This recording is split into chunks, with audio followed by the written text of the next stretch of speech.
I'm Teresa Binken, CEO of National Speakers Bureau Canada and Global Speakers Agency.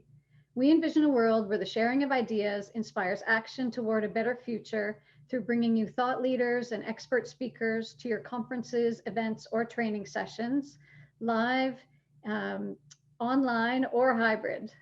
And our speaker today, of course, will be joining us online from home. We're hearing from more clients in the corporate sector, a desire to learn how to best adapt in this new virtual world from a sales and business development perspective. And so we wanted to offer two programs on this theme. And today I'm pleased to introduce this session. Fatima Zaidi comes to us with 10 years of experience in modern era sales, business development, marketing, and strategy. She built her reputation leading business development in retail and e-commerce, taking company Rent, Frock, Repeat to a 400% increase in revenue in 12 months and a 130% increase in member conversion with an emphasis on a partner approach. Then she led business development at 88, a tech PR communications agency with clients including Sony, Yellow Pages, and PayPal. As one who sees where markets are going, today, Fatima Zaidi is CEO and co-founder of Quill Inc., the world's first one-stop podcasters marketplace, positioned to be a fast-growing company. You've likely seen her as a contributor with Global News, BNN Bloomberg, and the Globe and Mail. She's been named one of Marketing Magazine's top 30 under 30 marketers and brand developers, and this year she was named to the Bay Street Bulls list of top 30 by 30. This fall, she also became co-chair of Tech for Sick Kids for the Sick Kids Hospital Foundation. She speaks 4 languages and has keynoted, hosted, or moderated on world stages like Web Summit, Haste and Hustle, and booked alongside speakers like Gary Vaynerchuk, Arlene Dickinson, and Richard Branson. And today, she's here with us to share her experience in growing your business through sales, marketing, and personal branding. Welcome, Fatima. Thank you so much for having me, Teresa, and thank you so much for that wonderful introduction. Happy to have you. We'll turn it over to you. Perfect. That sounds great. Hi, everyone. It's great to be connected. I'm going to take some time to introduce myself. I'm going to share my screen. I do have a presentation that I'll be walking everyone through today. Since we live in a pandemic COVID environment, my internet is being a little bit glitchy today, but so I may stop my video just while I'm sharing my screen, but then I'll come back on at the end for Q&As as well. So Teresa has already given you a little bit about my background, but I've sort of been, very passionate about sales and contributing to companies' bottom lines for the past decade. Startups are typically my area of expertise, and I've always been really passionate about joining early stage companies and really helping them scale. Just before the pandemic, I launched my own company, Quill, which is the world's first marketplace and agency for podcasters. And it's been a little bit of a whirlwind because I feel like all of the sales tactics and practices that I had learned and harnessed and nurtured over the last decade, now we're living in, I would say, a new world where, you can't necessarily have the physical touch points. Offline tactics have the power of forming stronger relationships, but now I've been heavily reliant on sales tactics that are virtual and online. And so I will be talking a little bit about that today as well, and just how to sort of navigate sales during the early stages of your company, or really at any point of your sales cycle, especially during COVID-19, where I think our reality just looks very different. I am Fatima Zaidi. This is my sexiest headshot. I hope you like it. I am the least photogenic person ever, so when I do take a good photo, I like to slap it onto all of my presentations. Like Teresa mentioned, the co-founder and CEO of Quill, as well as the ListenIn Conference, which is the world's first podcasting event in LA. Of course, it was supposed to be in June 24th, but everything's been pushed out to next year. Here's hoping that we can still proceed in 2021. A few fun facts about me. I'm a huge diving enthusiast, can speak to you at length about the world's coral reefs. I am also a huge taco enthusiast. I once had somebody send me their resume with an order of tacos from Taco Bell, and on principle, I had to give them the job. And last but not least, I love Beyonce, as everyone should.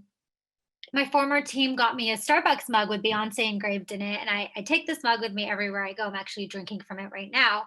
And this is a true story from a year ago where I walked into a creative industries event and I sat down with my Beyonce mug, and there was a gentleman sitting next to me in this photo who turned to me and said, "Hi, nice mug. You know, that's my daughter's name."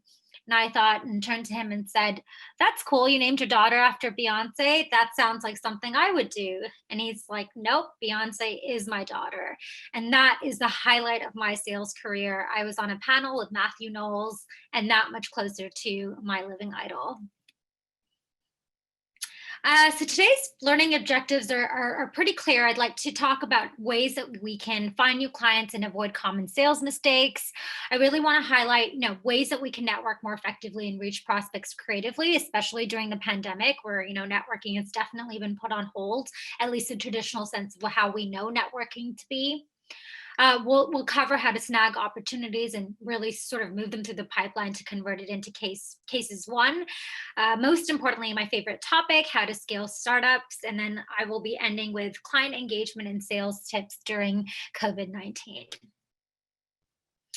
So I wanted to start off by asking a question. How many people, just sort of think about it, if you're in sales or are in sales right now or had some sort of a sales function in your current role, if you agree with the statement that everybody loves to hate the salesperson, whether it's those persistent telemarketers who constantly badger you after you purchase a GoDaddy domain, or those, I would like to call them pesky sales reps that won't leave you alone when you walk into a retail store. I think we've all had our fair share of experiences with aggressive and over the top sales reps. Potentially being one of those persistent sales reps myself once upon a time ago, I wanted to do a little bit of digging to find out what really ticks people off when it comes to our industry. Just to be mindful that I one day don't fall into one of these categories. So I decided to interview some of Toronto's top entrepreneurs, just to see what their biggest sales pet peeves were. One of my favorite quotes on the screen is from Michelle Romano. She said that one of her biggest pet peeves is when people don't listen to your problem and they try to do a sales dump. Another one came from Erin Burd, the founder of Willful, who said that when her biggest sales pet peeve is when salespeople don't understand a simple no or that you're not interested. So it's something to think about. I've put my favorite quotes on the screen, and I think the one that really resonated with me the most was when salespeople, either don't get to the point or when they don't reach out with purpose, which I think is sort of the theme of today's presentation. I think the question that I always like to ask everybody is, how many people have either been in a sales role or currently are in one where your supervisor has told you that you need to be networking and prospecting and keeping people top of mind constantly, but never really failed to address that it should be done with purpose. This is a voicemail that was recently left on my phone, and it was by a CEO of a major tech company. And he said, "Hi, Fatima, this is Jason. I wanted to reach out and touch base with you and see if there's anything I can do to assist your agency. It's been a few months since we have talked, and I just wanted to touch base with you. Please give me a call when you have some time to discuss." Then, probably after 5 minutes, I received the following email. "Hi, Fatima, I just left you a voicemail as well," and so on. You can read the rest. The voicemail and email are nearly identical and would have been ineffectual and annoying no matter what was said. But what's even worse is this tech CEO literally did not say a single interesting word statement and provided absolutely zero value or hook. I share this story to illustrate that poor follow-up skills are not just a problem that affect rookie sales professionals. This was the founder of a major tech company, and this is the best follow-up that he could offer. Years ago, I set a personal rule for myself that whenever I hear the following statement, I will never ever respond back to people. I personally know that I will never return a phone call or email to anyone who says they just want to touch base with me.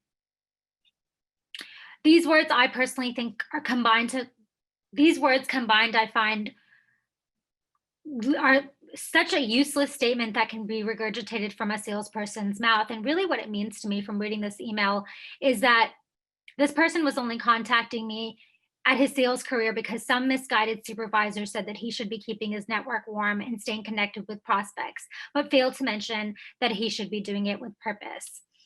I do agree that staying in front of your customers and prospects is vitally important to your long-term success in sales, because you can bet that your competition certainly is. But I always like to remind people that your time and energy are very precious resources. And when you do invest in follow-up phone calls, require yourself to always call with a reason, a hook, or a very specific reason as to why your target or prospect will want to speak with you and move the relationship forward. Call often, but always call with value. I think the stat out there today is that only 10% of salespeople reach out with purpose and value. So, what should you be doing if not the spam cold calling approach? I wanted to cover 6 tactics with you today that I've implemented in my sales career that have proven to be much more effective than cold outreach. So, the first is to just really generally get creative. And this is actually a creative solution that I have sort of carried with me in every role that I've been in, including my current company, Quill. A long time ago, when I found out that our dream client, Warby Parker, was launching in Canada, I knew that I had to do something out of the box extraordinary to get on their radar. So we decided to create a poster with iconic Canadian celebrities wearing Warby Parker glasses. The tagline reads, "Warby Parker looks good in Canada." As you can see, we have The Weeknd, Bieber, Chris Hadfield, Jose Bautista, and of course, the legendary Drake. This poster went viral, and in addition to generating a lot of buzz online, the poster was also featured in various publications. Not only did we have Warby Parker's social team reach out to us, but this poster gets referenced by prospective clients until the end of our agency. It was really a great way to showcase some of our creativity and work. And we had also branded ourselves as an agency that really pushes the envelope with creativity. Similarly, recently, as soon as the pandemic hit and we were thinking about creative ways to get on people's radar for Quill, we decided to do a video campaign called What's Your Take, where we interviewed founders and CEOs across the US and Canada and asked them what podcasting means to them.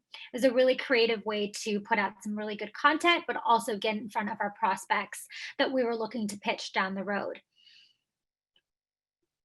I always like to ask myself, back when I think about the Warby Parker story, if I had sent a generic or even tailored email pitch to one of the top brands of the world, would they have even taken a notice?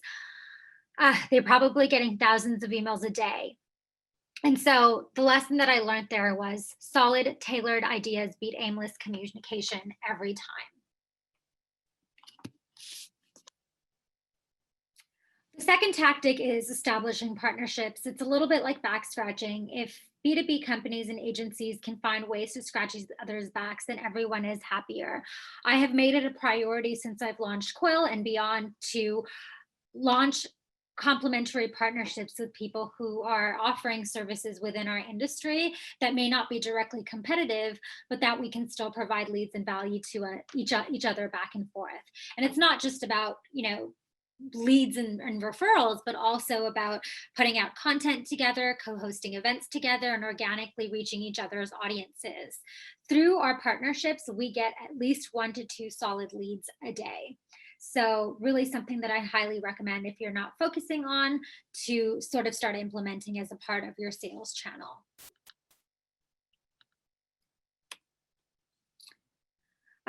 This is something that I think has definitely declined in the last few months with the pandemic, but offering a learning experience and providing value is always top of mind for me. And the way that I used to do that is I used to do in-person lunch and learns and workshops.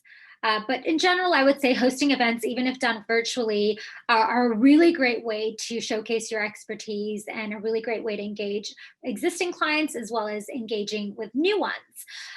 We've moved all of our events to virtual at Quill, and I would have to say that I don't think it's impacted our sales pipeline to go virtual. It's actually, if anything, been beneficial, because I think people have been very targeted when it comes to their networking. And personally, when I think about all of the time that I spent at networking events, I think this is a very, very targeted value add, where you not only can get a ton of value from the content being delivered in virtual events, but also gives you an opportunity to connect with people afterwards and really build an offline relationship. And like, while I would say online tactics and events don't always necessarily generate a lead. They do keep us top of mind and sometimes result to referrals with other companies. I think for us, the goal is always to build a solid rapport with attendees. So at the very least, they can keep us top of mind when they are looking for an agency that can help them create a podcast, or looking for a freelancer that can help them get their show off the ground. And this, obviously, this rule can be applied in any industry across any sector. The goal is to be putting out content frequently that would be valuable to your audience, and people should think of your content and your learning experience as a value add to the community. Very similar to what National Speakers Bureau is doing here today.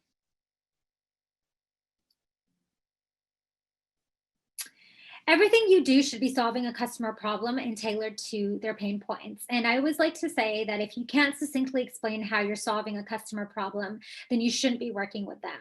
At the end of the day, customers want to feel understood, and they want to feel like they can trust their salespeople. At Quill, we are notorious for turning down business if we feel like it's not an absolute perfect fit.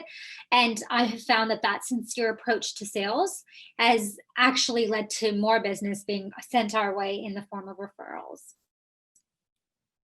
So my advice is always to focus on the customer's problem. A good salesperson should only be talking 20% of the time.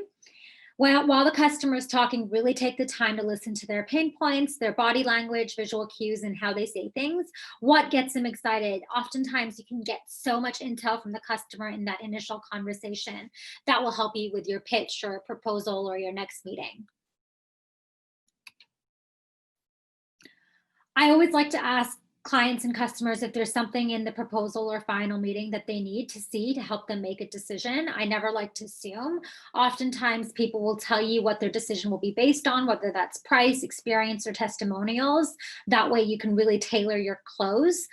Also, you should try to take some time to understand their timelines. If they don't need to hire you or purchase for a few months, that gives you a few times to really work on that on your case.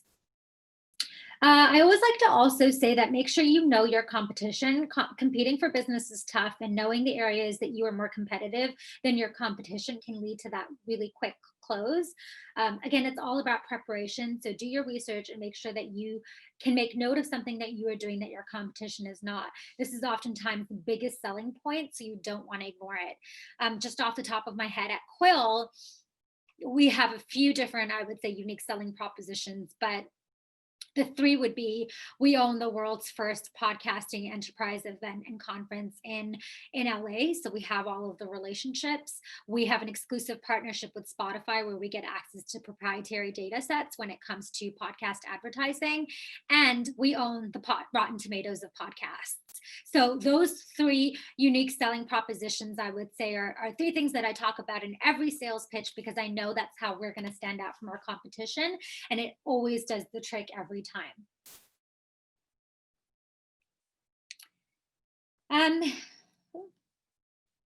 So I wanted to take some time to cover 4 fundamental sales strategies during COVID-19. The first is proactive communication. There are going to be positive and negative cycles over the next 3 to 6 months, and the best thing you can do is to acknowledge this early and plan accordingly. You really want to make sure that you're doubling up on recurring meetings, not just with new clients, but as well as your existing clients in your portfolios. And that could also be, proactive communication with your team. If you're B2C, then with your partners and vendors. Reset your strategic plan and engagement strategy. So I always like to tell my sales team, plan for the worst and prepare for the best, as they say. Implement ruthless pipeline efficiency. So expect that fewer quality leads will enter the top of the funnel every month. So it's time to figure out how you can get super efficient when it comes to your qualified lead to close ratio. Extra account research planning, enhanced sales product training, updating efficient internal processes, and new and improved messages are all ways to improve deal flow. The upside is that making these changes can have benefits in the long term. So making the sales engine that much more efficient, even after things clear up with the pandemic. Be thoughtful when selling new customers. Most people are extra sensitive to being sold during uncertainty. This may not be the time to lean on methods like blasting out thousands of mass emails, like I talked about earlier, and hoping for a few responses by the time you look at the inbox in the next morning. I find that the current climate will require new business development professionals to exhibit more creativity and thoughtfulness on how they engage with prospective customers. And view time as an opportunity. You likely are going to have more time since in-person visits, commuting, and travel in general is reduced. While your pipeline is likely smaller, put together a list of all the strategic sales objectives you and your team always intended to do, but kept pushing off.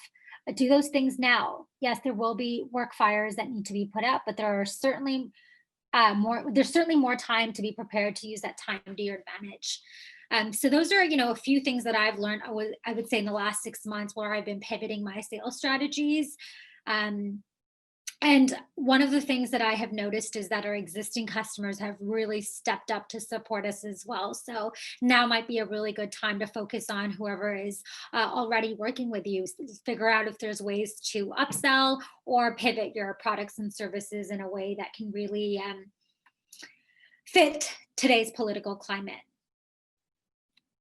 So before I end, I wanted to say the three takeaways from today's presentation should be: you need to do three things every day to scale your business. First, hire well so you can delegate.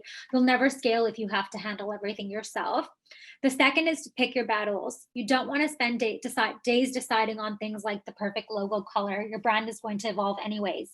Focus on acquiring more and bigger customers. You want volume and margin, so start hunting for big game, not, I would like to say, the mosquitoes. And lastly, create urgency. Set specific timelines for action and achievements. One of the biggest mistakes businesses make is not operating with enough urgency. You're in a marathon, but it includes many sprints. Start winning the little races and you'll create momentum. Lastly, during your sales outreach, I want to highlight not to get upset when prospects are less than enthusiastic about you reaching out. I think it's very normal for a fear of rejection to develop, making it hard to reach out to people over and over again. But don't take this rejection personally. Instead, approach your sales quota analytically.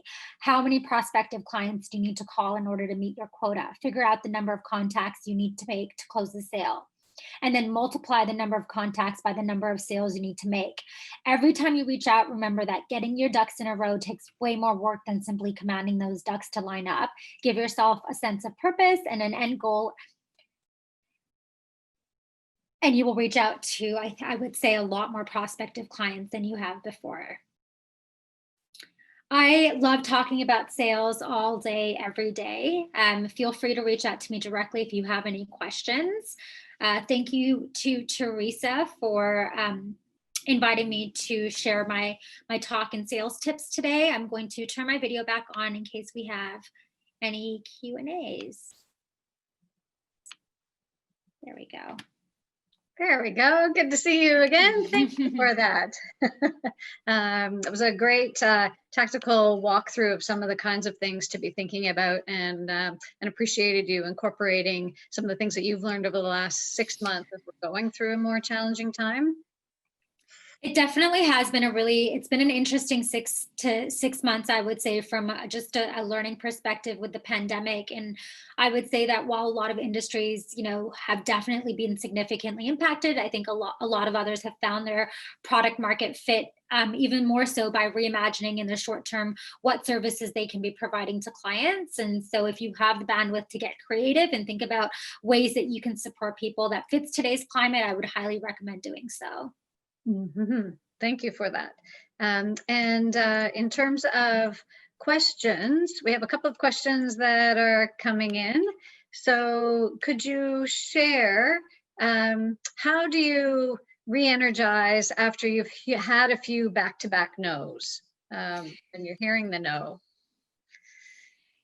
Yeah, it's a great question. I would say being in sales is an emotional roller coaster, especially when you're an entrepreneur. There are days you're on top of the world. There's days that you're at rock bottom. But I find that if you sort of get into the habit of taking that rejection personally, that I just talked about, you're going to miss out on opportunities if you don't keep on putting yourselves out there. And I would say that the way that I like to remind myself is that, getting your ducks in a row takes way more work than getting them to line up. And when I started my sales career, I would say that my close ratio was probably 10%.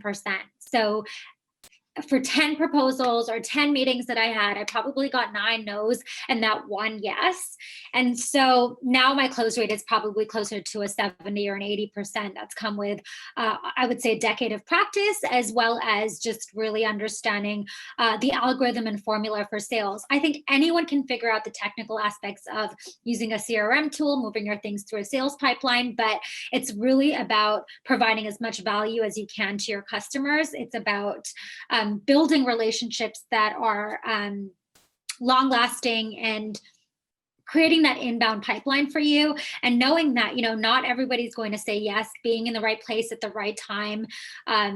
There's just a lot of variables that you can't control, but really figuring out whatever your close rate is right now, think of it as an analytical formula. So if you have 2 no's that you've gotten, but you know that typically on average you'll have about 8 no's before you get your 1 yes, then really figure out what that formula is so that you can turn it into a very automated process of, this is how many calls I need to have in a month, this is how many meetings, and typically this is what the close ratio is going to look like at the end of the month. Great. Thank you for that. That's a great tip. We have Brian is asking, what qualities do you look for in a great salesperson? This is a lesson that I think I've learned even more so recently than before, because now I'm actually a CEO and co-founder of my own company, and I've been having to hire a lot of salespeople and just in general employees during the early stages of my company. I have now started looking for people who have true grit, resilience, and hustle. Those skills matter way more to me than the fancy resume with bells and whistles. When I started my sales career, I didn't have the fancy resume with bells and whistles. I did have a lot of grit, hustle, and resilience. And so that has served me very well over time. And typically I would say because of that, those are the qualities that I look for when hiring anyone during the early stages of my company. Great, thank you. And you spoke about trying to do learning sessions for clients. And now that we are in a virtual world, there's a question from Kate about how would you recommend starting if someone has never done an online workshop or virtual phone calls? I have to say, I'm really enjoying the virtual events and virtual workshops and webinars, even more so than the in-person ones, I would say, because it's so focused and targeted. I would say that I certainly don't miss all of the time commuting to all of the events. And I think if you're new to the online virtual world, there's some really good tutorials and resources out there.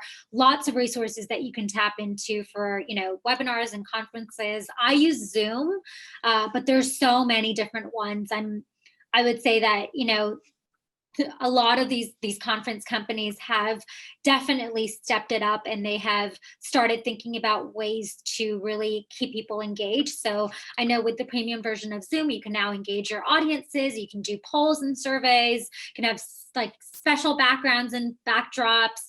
I think for me, it's just a little bit of a new world, because I think everyone's sort of navigating the technology part of it. But similar to back in 2007, when all of us were so overwhelmed and inundated with social media. And now the question is not, are we going to be on social media? It's when. I just think it's a new future that we have to sort of reimagine, one that's very virtual, at least for the short term, and one that's going to be focusing on more online tactics.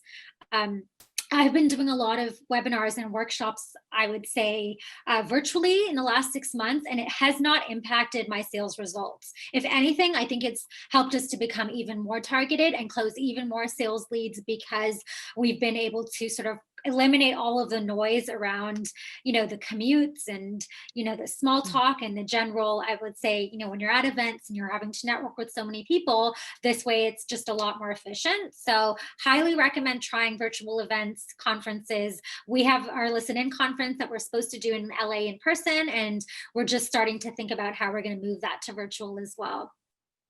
Great, thank you. Yes, and we've got Mary Jane commenting about COVID has given us greater access to online learning. So there's definitely Trying to find those silver linings in these scenarios.